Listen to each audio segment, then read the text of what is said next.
e tome imposto. O governo Lula está avaliando uma revisão nas deduções de serviços de saúde no imposto de renda da pessoa física, buscando limitar esses benefícios que atualmente favorecem principalmente contribuintes, diz o governo, de renda mais alta. Mas pega aí a fatia gigantesca de quem paga um plano de saúde, de quem tem o pessoal da classe média, né? De acordo com informações do jornal Folha de São Paulo, a proposta inclui a criação de um teto para essas deduções, visando corrigir distorções. O impacto dessas mudanças afetaria especialmente os contribuintes com maiores rendimentos, justifica o governo. Mas será mesmo? Será que não pega você também, não? Atualmente, a falta de um limite permite que procedimentos não essenciais, defende o governo, sejam deduzidos, resultando na redução da arrecadação de impostos pelo governo, que é o grande interesse de Lula. Dados do governo indicam que 88% dos descontos em despesas médicas no imposto de renda pessoa física provém de 20% dos contribuintes com maior renda, enquanto apenas 0,8% desse tipo de desconto é solicitado pela metade da população brasileira. Lula vê que a falta de um limite para essas deduções teve um impacto significativo na arrecadação da Receita Federal e por isso é preciso fazer alguma coisa. Porque a Receita estaria deixando de arrecadar 17 bilhões em 2022, por exemplo. Isso levou à formação de uma força-tarefa ministerial para analisar possíveis revisões que pudessem aumentar a arrecadação ou aliviar o orçamento público. No entanto, quaisquer alterações dessas deduções, que são previstas em lei, precisarão passar pelo Congresso Nacional, aumentando a complexidade do processo. Onde der para cobrar, o governo vai cobrar. O saco sem fundo de gastos do governo precisa desesperadamente de dinheiro do povo para manter as supostas benesses populistas como essa criada agora, Bolsa Andarilho de rua, é isso? Bolsa pessoal de rua. Daqui a pouco vai ser melhor você estar na rua, vai ter bolsa do que trabalhando. Então é bolsa isso, é bolsa aquilo, política populista. Nada do pouco que o governo dá de volta não foi tirado várias vezes mais de todos os cidadãos brasileiros que pagam a conta. Por isso é tão fácil para alguns fazer politicagem com o dinheiro do povo. Na Argentina, Javier Milei afirmou com categoria, foi aplaudido: o governo é parte do problema e não da solução. É uma pena que aqui no Brasil esse pensamento não está em vigor. Mas se o governo brasileiro não fala em cortar gastos, contrata mais gente, os efeitos do choque Javier Milei na Argentina podem começar a aparecer. A Argentina deve registrar superávit em 2024, uma das primeiras previsões, segundo a análise do Bank of America. Um relatório do estrategista de economia do Bank of America para a América Latina aborda as perspectivas econômicas da Argentina sob o governo de Milei. O ajuste fiscal proposto pelo governo pode resultar em um superávit nas contas públicas, revertendo o déficit projetado para 2023, diz a análise dessa autoridade do Bank of America.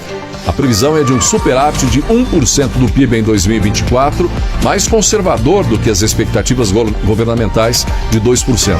O desafio principal enfrentado pela Argentina está nas contas externas.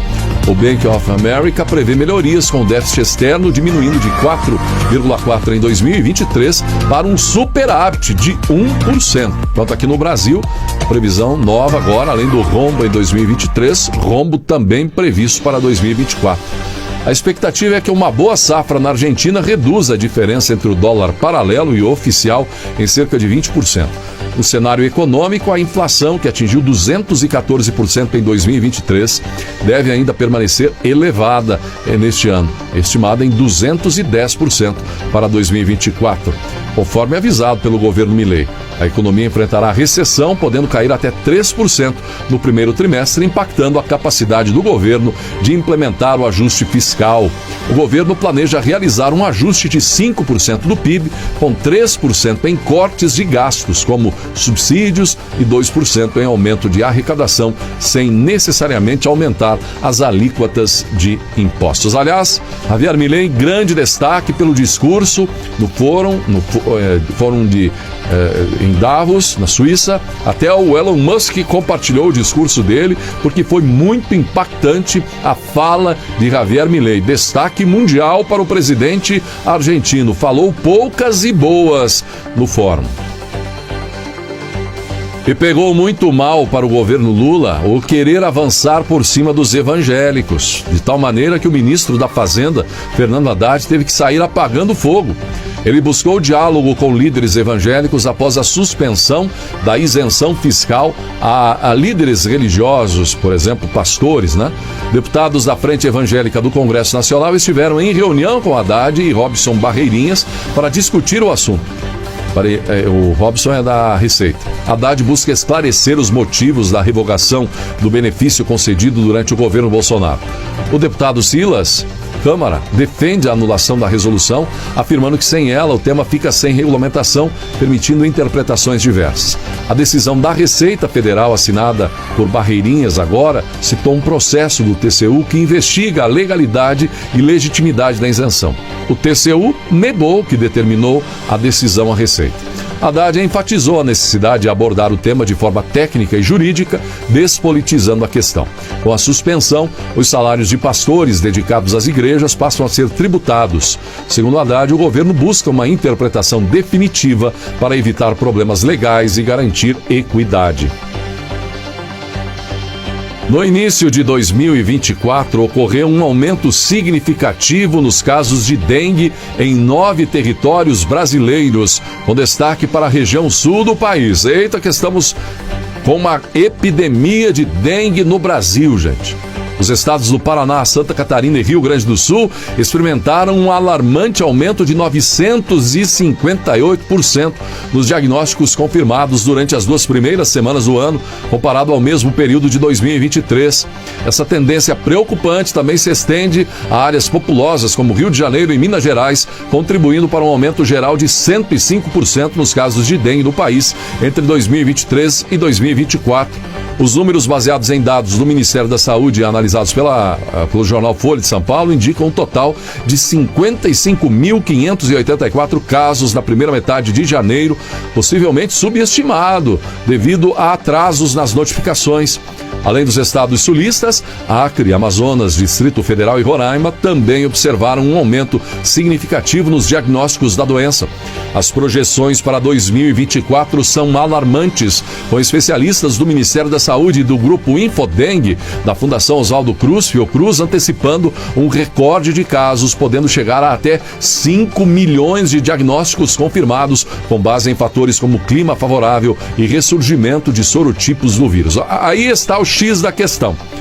Se eu estivesse, por exemplo, numa Globo, apresentando lá o Jornal Nacional, lá no lugar de William Bonner, como é que eu falaria agora a notícia, se fosse um presidente ali no governo? O genocídio está acontecendo no Brasil. O vírus da dengue se espalha de norte a sul, leste a oeste, e a culpa cairia em cima de quem? Como foi na pandemia, né? E aí a politicagem rolando solta. A culpa é do presidente da República à época e tal, Jair Bolsonaro.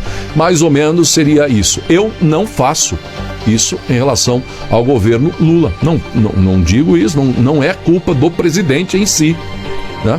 Mas eu acho justo fazer essa análise.